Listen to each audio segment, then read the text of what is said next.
Welcome to a special summer tour edition of Biscuits and Jam from Southern Living. I'm Sid Evans, editor-in-chief of Southern Living magazine. On today's episode, I'm talking with the legendary bluegrass musician Del McCoury. Del's illustrious career began in 1963 when the father of bluegrass, Bill Monroe, asked him to join his band, and the rest is history. Almost 60 years later, Del is still playing shows, releasing albums, and performing with everyone from Vince Gill to Billy Strings. Today, we'll talk about the return of Delfest, his latest album, Almost Proud, his hope for the future of bluegrass, and much, much more. Del McCoury, welcome to Biscuits and Jam. Thank you. Glad to be here. Yeah. Well, Del, where am I reaching you right now? Hendersonville, Tennessee, which is just about 20 minutes north of Nashville. Well, I want to ask you about growing up. I know you grew up in a musical family. What did your mother teach you about music? Well, she actually never taught me anything. By the time I came along, she's pretty busy. She had 3 kids before me, and she actually didn't play much. Now, she did play piano in church. If she got a minute in the evening, she might play the harmonica, and she played guitar enough to show my oldest brother the chords. So it did kind of start with your mom in a way. It actually did, because when I was about 9, my oldest brother showed me the chords on the guitar. I actually learned more from him than anybody. And I was really not into it that much until he started buying records. What were some of the first songs that he taught you? Most of the songs he was singing were from the Grand Ole Opry, like Ernest Tubb, Roy Acuff, and Bill Monroe. Sure. Because we had a radio and listened to the Grand Ole Opry every Saturday night, So, Del, you were playing with Bill Monroe at a pretty young age, and I think you were only on the road with him for a year or two. Yeah, just a year exactly. From February 63 to February 64. What did you take away from that experience? I mean, at your age, that must have made an awfully big impression on you to be traveling around and performing with a bluegrass legend like that. Yes, I guess I learned more from his example. He never would teach you anything. I just kind of watch him, and I had to sing with him. I had to sing lead for him. I was a banjo player until that point. And he said, I need a guitar player and a lead singer. And I thought, oh, no, what, does he want me to do this? So I went completely from one instrument and singing to another, because before I went with him, I was a tenor singer, and I sang all parts with bands I had been in. I knew parts, singing parts. I don't know, for some reason, I could just pick them out. But I wasn't interested in singing. I was more interested in banjo because I'd heard Earl Scruggs when I was 11 years old. And man, I said, that's it right there. Now, whatever that guy's doing, this 11-year-old kid thinks he's going to do that, which I did for about 10 years. So the first date I played with him was in New York City on banjo. But he still didn't have a lead singer, and he wanted a lead singer more than a banjo player. So he put me on guitar and singing lead, and it was a challenge, and I was up for it, You sure were. Well, I want to ask you about your voice, because you have this incredibly distinctive voice. Was that something that other folks in your family had? I mean, did your brother have a voice like that, or your mom? Yes. Now, I can remember my dad singing in church, just standing beside him when I was just a kid. And I can remember his voice. He had a good voice. But like I said, he was not interested in playing or singing. It's just that he could sing good.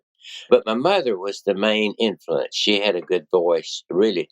She was like a mountain singer because she was from the mountains of western North Carolina there. She'd sing songs like Barbara Allen, all 16 verses of it. She knew all those old ballads. She knew them and could sing them. Yeah. So, Del, your mom had 6 kids to take care of. Is that right? That's right. Mm-hmm.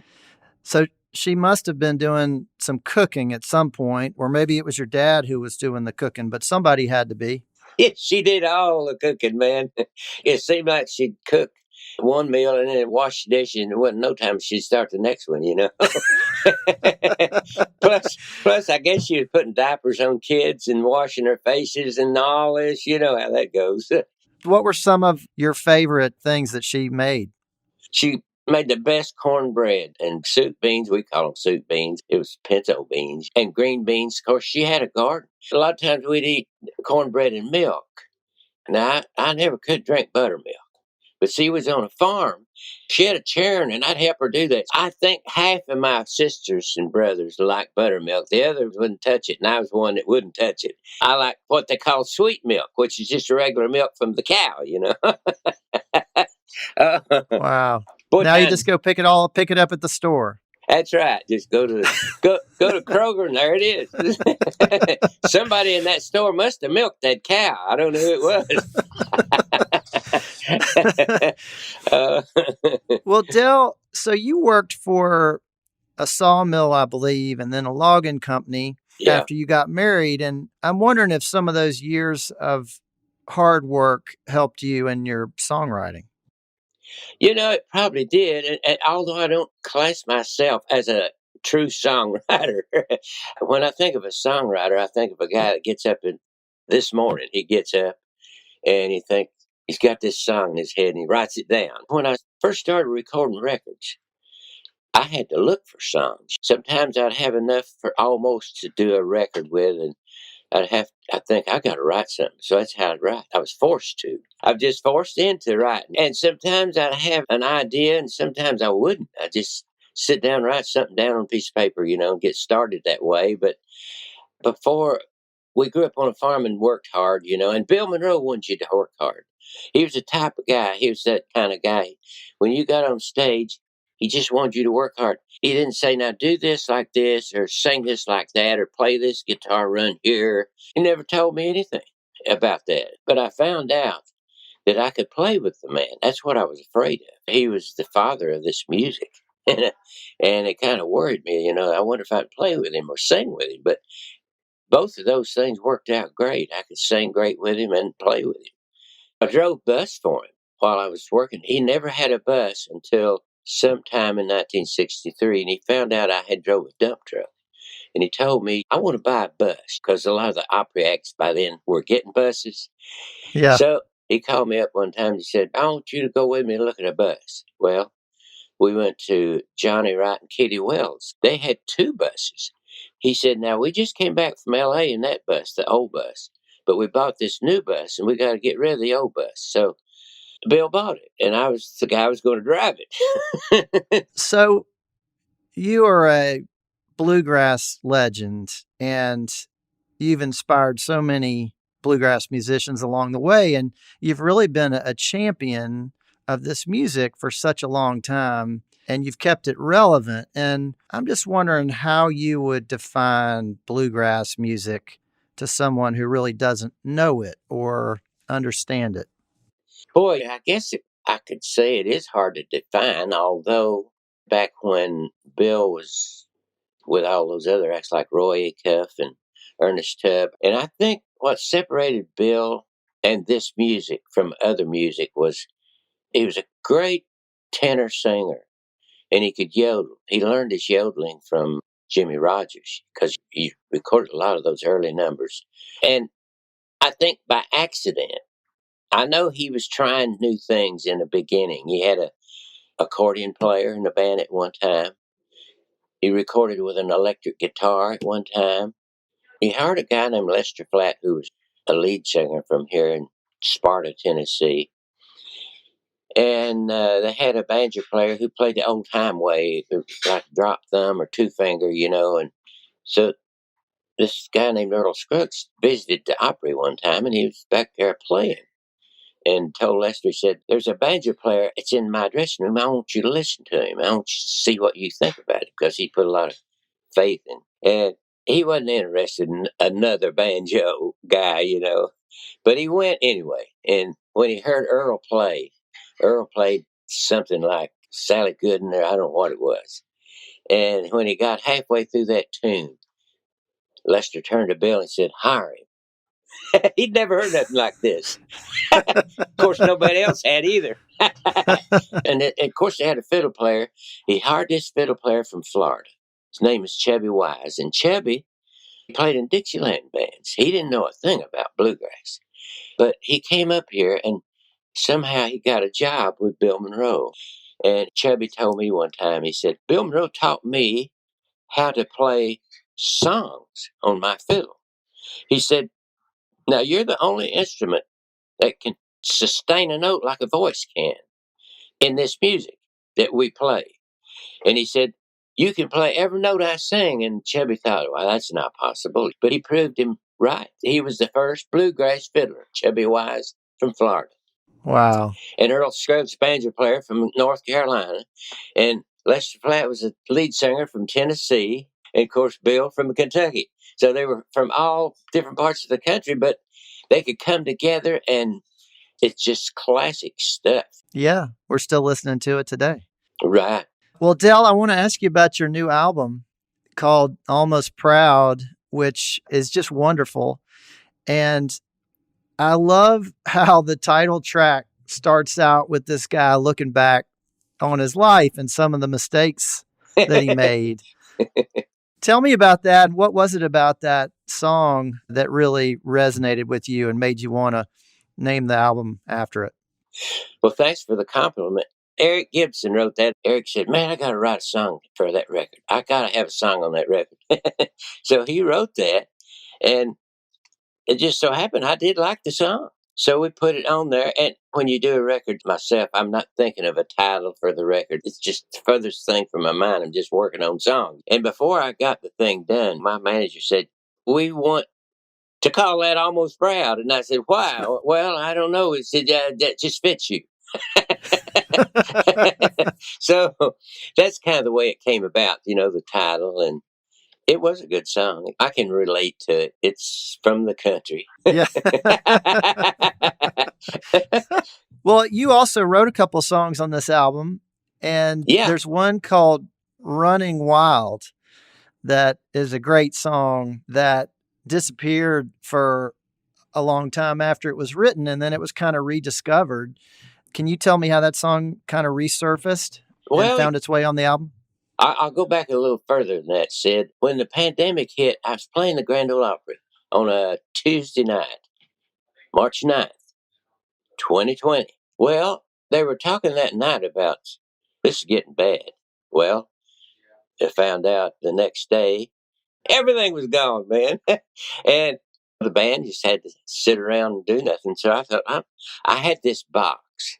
People send me demos all year, and there's a lot of songwriters in this town. So they'll send demos, and being on the road, I don't have time to listen to them. So I thought, I'll get that box of records out and just see what's all's in there. There was a lot of songs, man. I found about 26 songs in this batch that I would be willing to record if I had to. And so my grandson and my son, they said, well, look, Dad, we can get you a tape machine. It'll be easy to operate. And we got plenty of good mics here. Just plug one of them in, and they set it all up for me. And all I had to do is push a button. If I got a song in the key I like and the tempo and all like that, I could put it on there. I put these 26 songs on a tape. And the way it was, we used to do a lot of pre-production when I do an album. Since these boys have a band or on the road, they're a lot busier now. And I don't want to waste their time a lot of times. So I finally decided what I'll do is I'll just, like I said, I get the song to where I can sing it, where it suits me good and all like that. We'll just go in the studio and let them learn whatever it is they need to learn there, right there in the studio. So it takes a little more time to do a record, but it's easier on them because I don't have to have rehearsals with them, Well, it sure came out great. It's a wonderful record and it's so fun. And I love the energy of that song in particular, that Running Wild. It just comes out with a bunch of guitar and it's just great. Thank you, man. You're running wild, you made me sad for a little while. But listen, babe, the time will come for me to say, unfaithful one. Well, and another thing, while this process was going on, I was inspired to write a couple. And I think I wrote those two, that one and forget the other one title now, the other one that I wrote, but I got 2 on there that I did write from the batch. Oh, they're just great. Well, I sure am glad it found its way onto this record. I'll be back with more from the great Del McCoury after the break.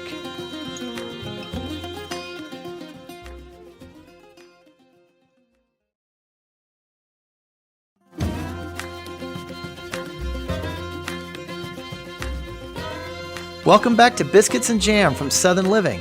I'm Sid Evans, and today I'm talking with Del McCoury.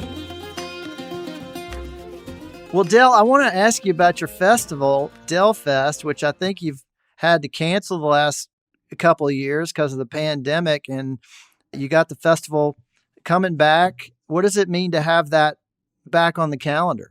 Well, it means a lot to me because I'm always looking forward to that. Like you said, we missed 2 years. The first year was canceled completely. I mean, that was it. And then the next year, we decided, well, we might have it in May. Well, my manager, he keeps up with everything. And he's the idea guy and all like that. That's why I've done all these recordings with all these different people. He comes up, he'll say, now I want you to record with this band. They're interested. They want you to do this. Well, I can sing with those guys. It don't matter. Go ahead and try it. Well, like I said, I'm always up for a challenge. So anyway, he had it set that we would do the second year. Well, time got closer and closer. And then they said, we can't do that in May. Let's move it to September. So we moved it up to September because it was getting better and getting better. And then just before September, it started getting bad and bad again, Oh, yeah. So what we did for all the folks in that community, which they are kind of disheartened too, just like I am, because they depend on us being there now because of the hotels, motels, and restaurants. They do really good when we do our festival. So we thought we've got to do something for the local folks. So we went up there in September on a day that I was up in PA somewhere and Virginia. I think I was playing 2 days up there, and we set a date where we could go to Cumberland, and that's right in the middle of that community. And they got a park there and do a free show for all of the people there because we felt sorry for them. And anyway, that's what we did then. When it started getting bad and we knew we couldn't have a festival in September, we thought we'd just do that. And that's what we did last September. And then, well, it's looking good now. I don't know how long it's going to last. Better knock on something. Yeah, I got it right here.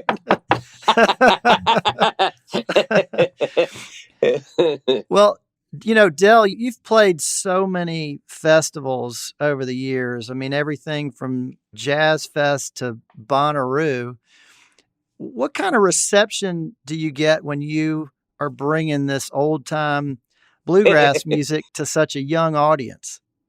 Well, we've got a lot of young fans, and that's what I can never figure my own self. I just can't figure that out.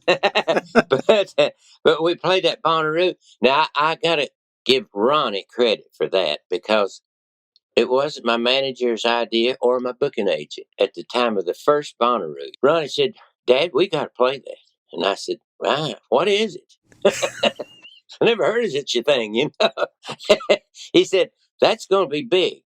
So he told our manager, look, Stan, we've got to play that Bonnaroo. We flew home from California and was going to be here and then play it that Sunday. I don't know how they ever booked it, but they did. They booked it.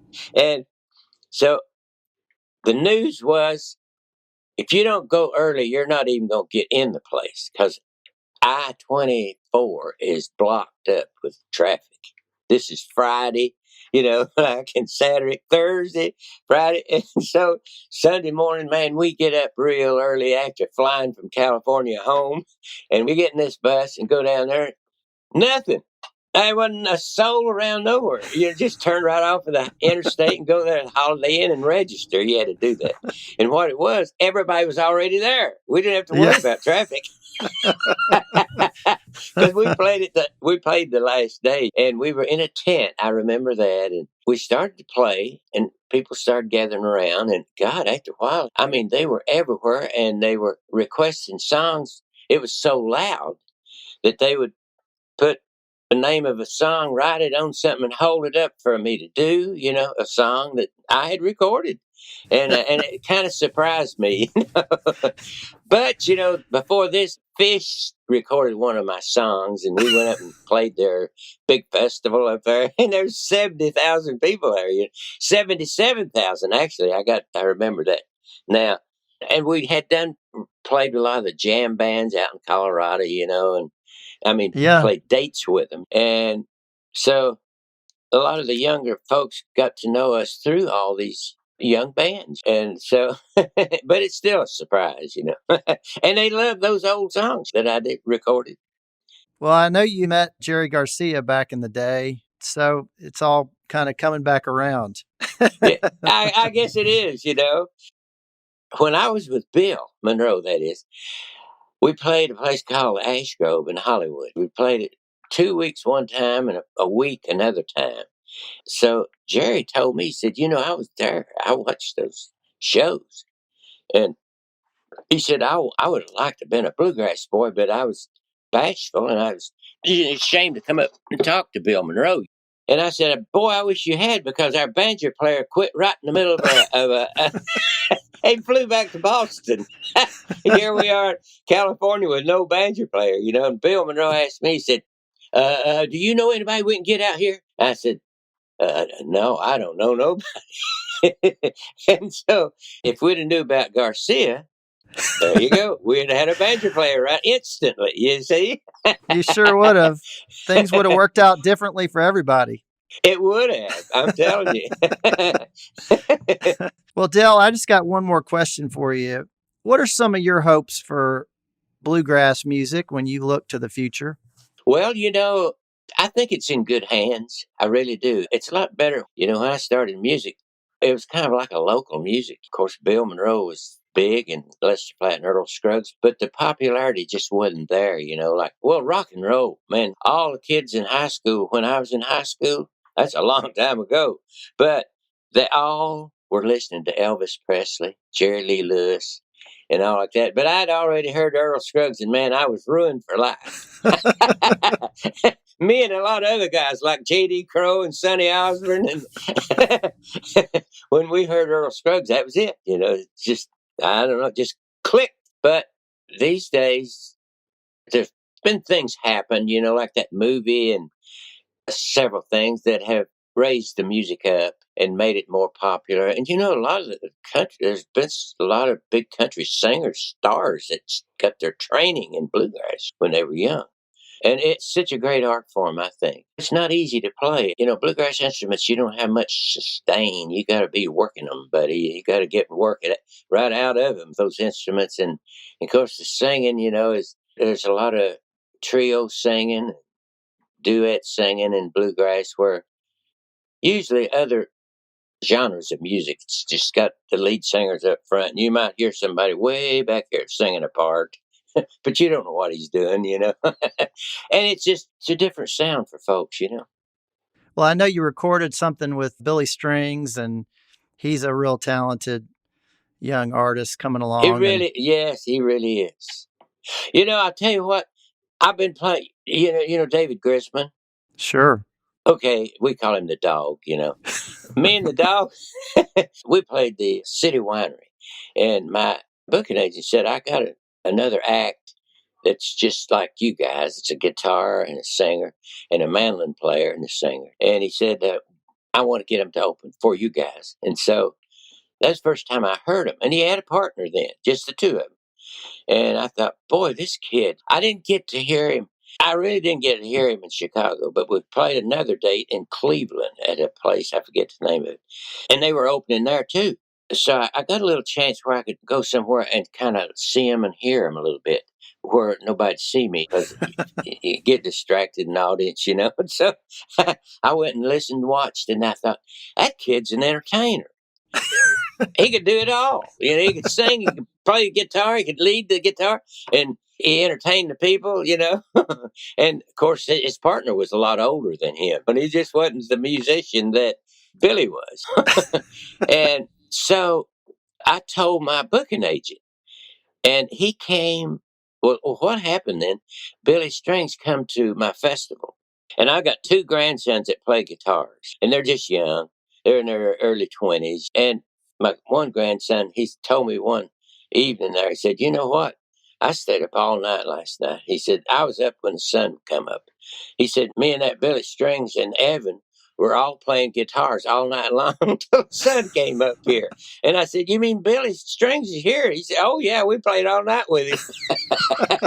Just jamming, you know. And so my manager got to hear him, and he took him on. And God, and that rest is history. Not my manager, my booking agent. I mean, that guy's just, he's on fire now.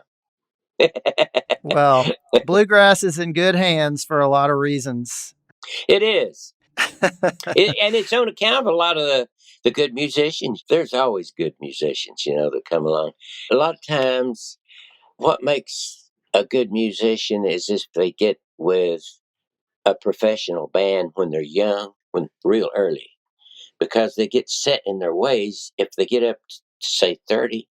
So they get set in their own ways. The timing and all that is messed up a lot of times. But if they get, and that's the way Billy, his dad played guitar, and he learned to play under his dad.